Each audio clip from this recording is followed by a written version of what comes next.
But Brandon, let's end the podcast talking about a little bit of college football NFL draft style. What we're looking at is we're looking at two quarterback prospects today. We're taking a look at Mason Rudolph, who is a guy in the onside kicks mock draft, did not make it into the first round for our 1.0. However, on our big board for 1.0, he did go ahead and make it into your big board. He was number 24 on your big board. We're also looking at Lamar Jackson, who I'm looking at your big board. I don't think he was on it, but with mine, he was also the same as you had Mason Rudolph. I had Lamar Jackson at number 24. And then on our mock draft, Mark and I both had him in the first round. Mark had him 29 to then the Vikings.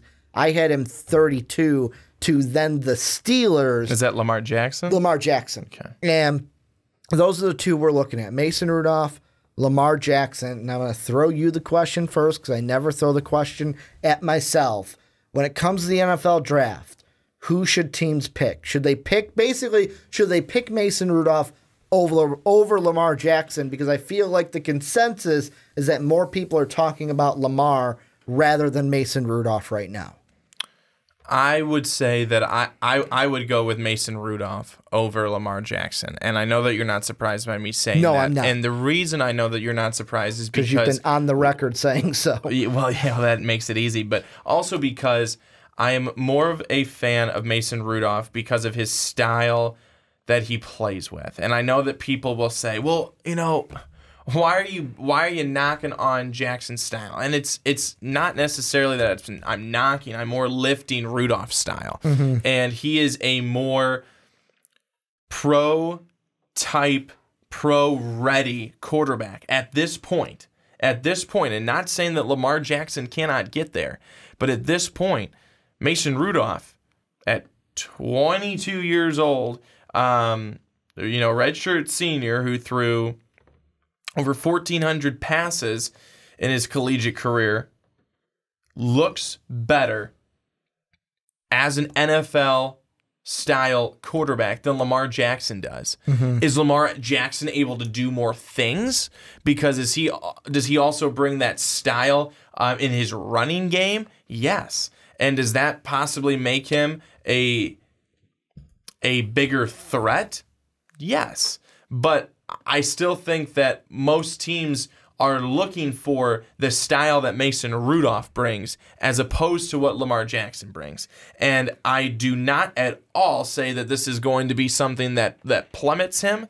But the last game that he played as a college quarterback was not good.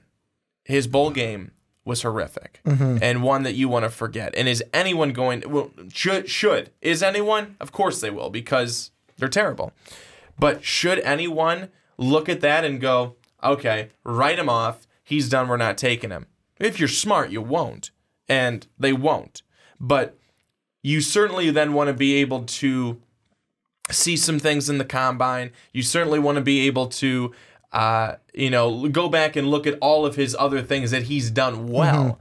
Mm-hmm. Everyone has a bad game. We talked about it, with Jalen Hurts, and we know that people have a bad game, but we have to remember their good games and the good things that they bring.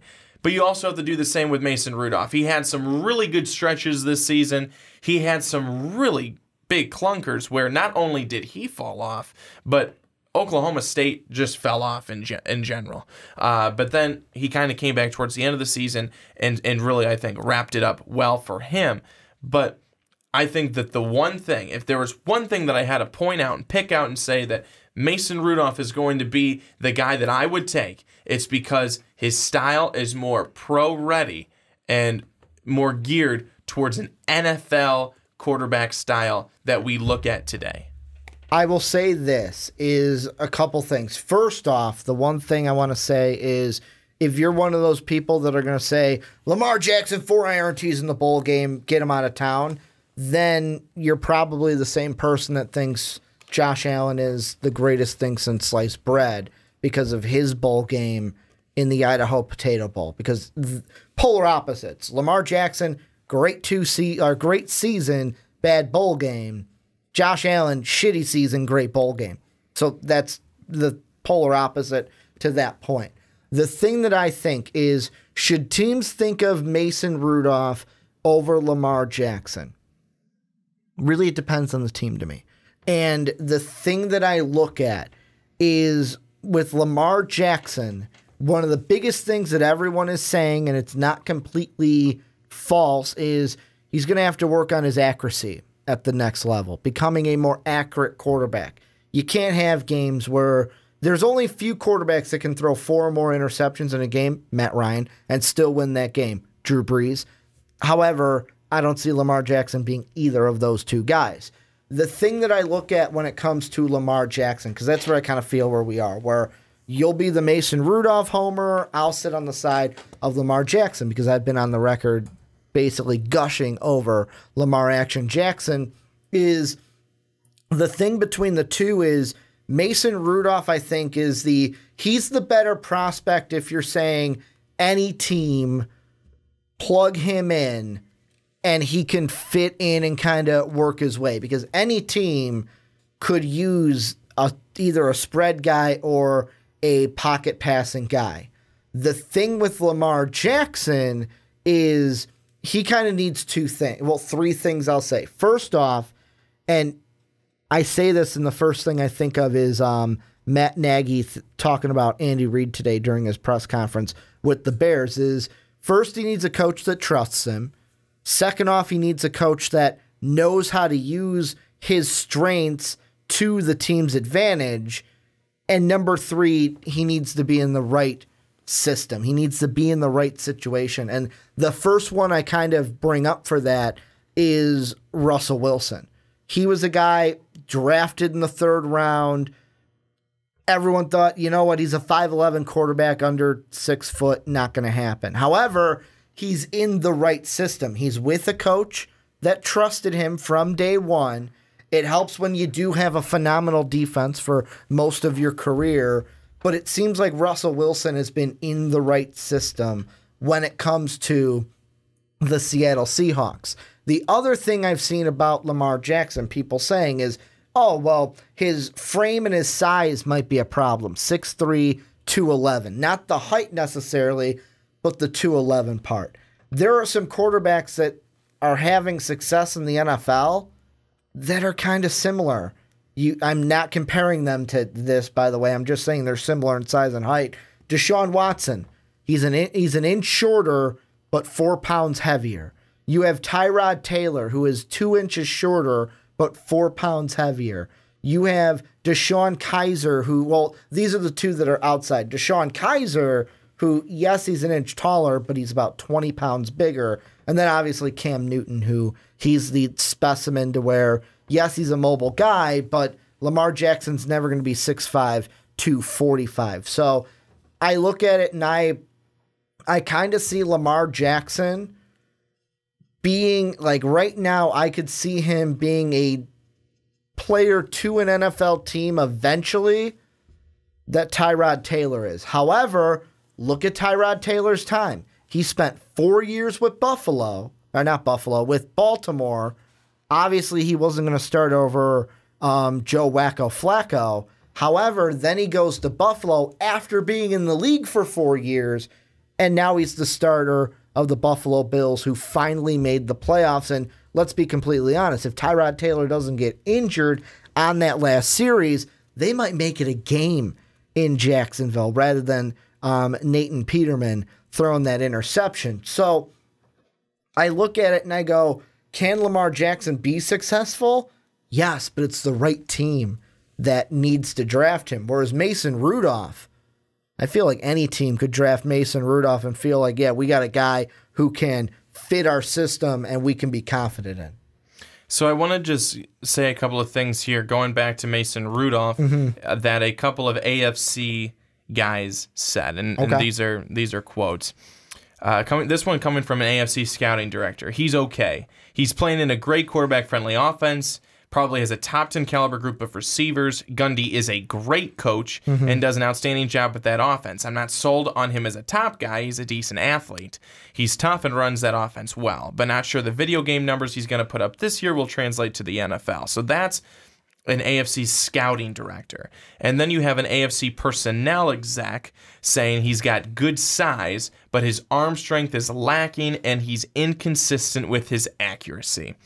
And then another scout adds, not as good as the media wants everyone to believe. He's a day 3 guy. His accuracy isn't as good as the numbers show. His receivers make a lot of tough catches for him. Arm strength is adequate, not tops. What's the difference between him and Bryce Petty? So, interesting comments that people are saying. And now those are coming from AFC scouts, AFC execs. Yeah. And now if it's the Cleveland Browns, you can take it with a grain of salt. But I think that ultimately, when you're looking at and you're saying, he's just such a solid athlete. He's one hell of an athlete. We're not sure how it will translate to the NFL, but one hell of an athlete. You know who they're talking about? They're talking about Lamar Jackson. I don't think there's one person who said that he is not just a freak athlete and can do it all. But I think they're worried about where he falls in the NFL. Now, Ricky, you were just talking to me about this last night, saying that there was someone on ESPN saying that they look at Lamar Jackson as ending up in a receiver role. I hate it. I absolutely hate it. And that's not the first time that we've heard that. Well, it's not the first time, but the thing that I hate about it is, maybe it's my mind, but I look at Lamar Jackson, and here's the thing I think of. When you're a guy, and the big one is Bill Polian who said it, and I love Bill Polian. I think he's a smart NFL mind. But when you say things like, oh, he's going to be an NFL receiver, think about this. When I think of guys that are like, oh, they're quarterbacks who will be NFL wide receivers, I think of guys like Pat White and Marcus Vick, who it's like, good luck, you're not going to be a quarterback. Lamar Jackson is not a guy that can't be a quarterback at the next level. So part of me feels like when you say, he's a guy you moved to wide receiver, that's a slap in the face to Lamar Jackson. And that's the one thing, just hearing you say it, it gets me going a little bit, because it's like, tell. He's better than what Pat White was, and he's better than what Marcus Vick was. Those guys are guys who maybe they're wide receivers at the next level. Lamar Jackson's the guy who he deserves a shot at quarterback at the NFL level. Well, Lamar Jackson has muscle to him as well. I mean, those guys were, Pat White was a little tiny. He was the guy they used. All right, he's our third stringer. He's in the Wildcat formation. In the Dolphins. Yeah. Yeah. So back when the Wildcat was, whoa, everyone's like, whoa, it caught us by surprise. What is this? And then NFL coaches are like, oh, that's how we beat it. And then no one heard of it again. And then the Dolphins became terrible. But I think you're right. I think for people to just assume, and again, an NFL scout most likely will know better than us, because they're literally watching these players, the ins and outs. They're having direct access to being able to see these things that maybe we're not seeing when we're watching a game. But I still do feel that Pat White was 6 foot 190. Come on. So I still feel as though Lamar Jackson, he needs to be given a shot at the quarterback position, because who's to say that he can't play it? I mean, honestly, who's to say that he can't play it without even ever giving him a chance? Yeah. So for anyone to say that, well, he might get drafted, but he'll get drafted as a wide receiver or as this position or as, this or that, I think that's a little silly to say, but I think that Lamar Jackson can be successful in the NFL, can be. And it goes to, is he working with a head coach that's willing to work with him, that's willing to make some schemes for him so that he can be successful. And I think that if you're willing to do that, whereas how is a college player going to be successful? Is that head coach willing to work with him so that he can easily learn and pick things up the college player can, the college quarterback can? Or is he going to be one of those, you need to fit into my system? You know, I think that it's got to be one of those in the NFL where he's working with a head coach, he's working with an offensive coordinator. That wants him to be on their team. That wants him to be on their team, that wants him to be their quarterback, and is willing to adjust some of their things and their styles to ensure that he's successful. And if that happens, I think that he can be a successful and will be a successful quarterback in the NFL. But I think that what most people are probably going to look at, and many people are probably going to see, Mason Rudolph is similar to what we've already got in terms of his style, his build, how he does things. We're more comfortable taking him. And I want to ask this question about Mason Rudolph, and this is probably going to sound stupid, but I'm going to ask it anyways.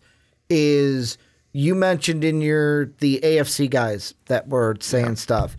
They talked about Gundy and the Oklahoma State system. Not that they're the same player, because I don't think they are.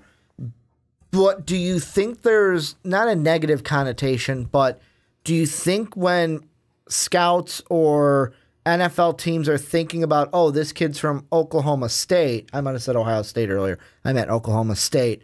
Do you think they, in the back of their head, go, well, let's not overhype him. Remember what people were saying about Brandon Weeden and what he turned into.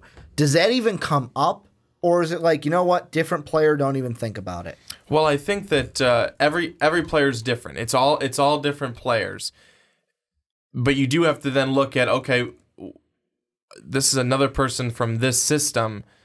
They were amazing in college. They were amazing in this system. And the system probably skews the numbers a bit because that's all they do is pass for the most part. Especially, yeah, like you said, in the Big 12. But then, and I know his name's not in this conversation, it's not in this title, but what about Baker Mayfield then? Does that bring up Baker Mayfield to say, well, he's Oklahoma? Yes, they have more of a running game than Oklahoma State does, which they do. They have a running game which they use, actually, more frequently than people would like to admit to in terms of Oklahoma. But would they look and say, well, Baker Mayfield's stats are probably padded too because he also is playing in the Big 12, and he also is, look to throw the ball a whole lot during the game and against defenses that aren't of the strongest caliber. The thing with Baker Mayfield that I think puts him and why he's even in the discussion is, I'm going to say his personality, and I know that's going to sound like a cop-out answer, but it comes down to the fact of he's a kid that, has was a walk-on here, fought to be a starter here. We saw him before the Rose Bowl carry in that sign that said Pretenders. He seems like a kid that's always going to have that chip on his shoulder, and some teams are going to fall in love with that. They're going to say he's a gamer, he's a grinder. We want him on our team. The thing that I kind of flip that to is I kind of think not the exact same, but similar about Lamar Jackson is the thing I love most about him is last year when he won the Heisman. Right after he won it, he was on the Dan Patrick Show, did an in-studio interview with Dan Patrick and the guys. One of the most humble quarterbacks I have seen. And I watched that interview from my desk at work, and I went, I'd want him on my team. Yeah. I would want him on my team. Like, that is a guy who is going to be humble, who is going to develop into a good leader of my football team. The thing with either Rudolph or Jackson, more so Jackson in my mind, is I wouldn't be surprised if he gets drafted outside of the first round or like tail end of the first round by like a team like, I'm going to say from my first mock draft, the Steelers, and have a similar trajectory as Tyrod. Hey, I'm going to be on the Steeler team for about 4 years. I'm not going to start because we have Big Ben, but I'm going to learn from Big Ben. I'm going to learn from, because I don't think Tyrod learned necessarily from Joe Flacco. There are some things he probably picked up, but he probably learned a lot from John Harbaugh. Do the same thing from Mike Tomlin. Learn a lot from Mike Tomlin, learn a lot from that coaching staff, and then that next job is where he breaks out. Or if he gets that first spot where it's perfect and he gets like a Russel Wilson, then that's a situation where I could see really the only team outside of the top like quarterback needy teams. Because let's be honest, Browns will probably go Darnold or Rosen number 1. The Giants or whoever wants to trade up will probably go with the other one, Darnold and Rosen. So they're 1, 2. The Broncos will probably go with someone. The Jets might go with someone. Really, that leaves out the Redskins might go with somebody. This could be a draft where we see either one of two things. Either teams get quarterback needy, and we see the most quarterbacks we've ever seen in a first round, or teams say, no, I can wait. And the thing that I'm wondering, the one that I'm circling for both of these guys, is the last team on that list right now when it comes to the order is the Arizona Cardinals. Arizona, I mean, they're hurting. I mean, Carson Palmer now has said that he is going to retire. Here's the thing about Arizona. I just want to throw this in really quick. For a quarterback. Is the thing that will determine what they do, though, is if they hire Pat Shurmur, and the rumor is if Pat Shurmur gets a head coaching job, Case Keenum's following him. So if Arizona gets Shurmur and Keenan, then you can, do we draft Lamar Jackson or Mason Rudolph there, and they can sit behind Case Keenum, and we don't need them to start. But I feel like if you're drafting a quarterback at 15, I mean, I guess you can have him sit because Mahomes sat. Mahomes was drafted in the same area, and he sat. So, you know what? Screw it. You can have him sit if you do draft him at 15. Okay, so I've said this before. We've had a conversation about it before, but I'm going to bring it up again because it's still something out there, probably now more than ever. Hit me, big boy. Lamar Jackson, New England.